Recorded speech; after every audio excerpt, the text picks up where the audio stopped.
Komishanka doorashooyinka qaranka Jamhuuriyadda Soomaaliland waxa uu ka waramay halka ay marayaan dadaalkii lagu doonayay in lagu helo tiragoob dhammaystiran oo ah dadweynaha codbixiyayaasha ah ee doorashooyinka soo socda. waxa uu ka waramay qaabka ay u maamuleen iyo shirkadii qaadatay iyo waliba sidii ay u kala xusheen iyo hawshu halkay marayso. waxaana uu yidhi kadib deedna qarabaheesh waxay soo direen khabiir ah oo eega duruufta waddanka taala iyo dadku waxay doonayaan ninkii baa isna eegay oo isna report soo saaray. haddana waxaa la qabtay shir ka madax bannaan baa wasaaradda dakhliga iyo komishanka oo ay qabanqaabisay akaademiyada nabadda si aan loo odhan maartay wixii ciddii khuseynaysa ma maartay ku kooban tahay ama komishan ama dakhli aan ku koobnaanin oo wada tashi ballaaran dadweynaha ah gasho ayaa la sameeyay oo ay ka soo qayb galeen saddexda qolobo komishanka iyo wasaaradda dakhliga iyo axsaabta qaranka iyo bulshada rayidka ah ee NGO-yada iyo xubno ka tirsan baarlamaanka iyo waxgarad iyo aqoon-yahano badan ay ka soo qayb galeen. waan ku qabanay hoteelka Mansuur September dabeedna September filantekeedii baan halkaa haddana ku kala seexanay mar kale oo labada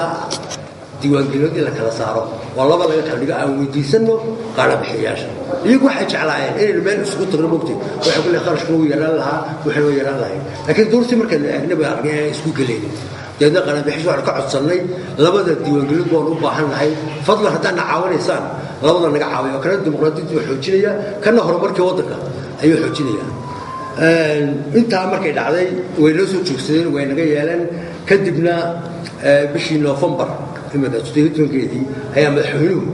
uu warqad u qoray qarabaheeyaasha isagoo saxeexay oo leeyahay tanayaasha anaga doorashooyinka saasan ku heshiiyay Soomaaliya taan nahay labada arrimood baa naga caawiya oo loo hirgeliya tiiba dawladna qarabaheeyaasha ay ku hawlgaleen warqadda madaxweynaha ka dibad yaalayna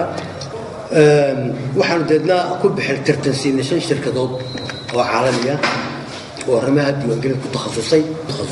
shantaas ayay tartansiinay dawladda way soo qorteen waxaan weydiinaynay Soomaaliland maxay u baahan tahay inay qabato si 2015 ay u hesho diiwaangelin heshiis lagu leeyahay. dabeedna shantii wal kala saarnay waxa ku guuleysatay shirkadda la Creative Associates oo Mareykan ah. waxa kale oo isna uu ka hadlay afayeenka komishanka doorashooyinka qaranka Soomaaliland qaabka ay u qabsoomi karto doorashada madaxtooyada dalka. waxaana uu iftiimiyay inay rajeynayaan bartamaha sanadda 2015 inay si rasmi ah u qabsoonto doorashada madaxtinimada Soomaaliland oo ay wehelinayaan doorashada labada gole qaran ee baarlamaanka Soomaaliland. waa markii ugu horeysay ee komishanka doorashooyinka qaranka Soomaaliland uu si faahfaahsan uga hadlo halka ay marayaan hawlihii diiwaangelinta codbixiyayaasha oo sida uu sheegay loo kala saaray labo mid madaniya iyo waliba tii codbixiyayaasha. waxaana uu sheegay in tirakoobkii madaniga ahaa ee muwaadiniinta dalka ay la wareegtay wasaaradda arrimaha gudaha Soomaaliland ayaguna rajeynayaan inay tan u qabsoonto si ka fiican sidii ay tii hore u qabsoonto.